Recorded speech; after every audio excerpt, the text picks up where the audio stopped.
ప్రశాంతమైన అడవిలో లూమో అనే చిన్న లాంతరు పురుగు నివసించేది. దాని కాంతి మిగతా వాటికంటే మెరుగ్గా ప్రకాశిస్తుంది.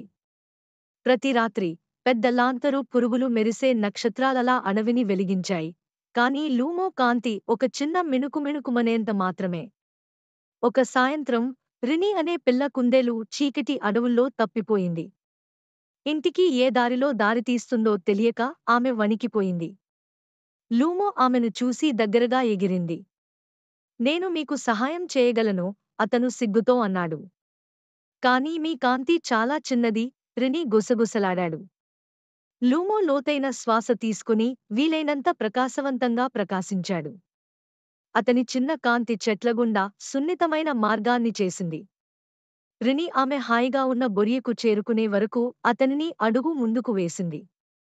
ధన్యవాదాలు, లూమో, రిని సంతోషంగా చెప్పింది. నీ చిన్న వెలుగు నాకు మార్గనిర్దేశం చేయడానికి సరిపోయింది. ఆ రోజు నుండి లూమో మళ్ళీ ఎన్నడూ చిన్నవాడిగా భావించలేదు. ఎందుకంటే ఒక చిన్న వెలుగు కూడా పెద్ద తేడాను కలిగిస్తుందని అతను నేర్చుకున్నాడు. నైతికత: సహాయం చేయడానికి మీరు పెద్దగా ఉండవలసిన అవసరం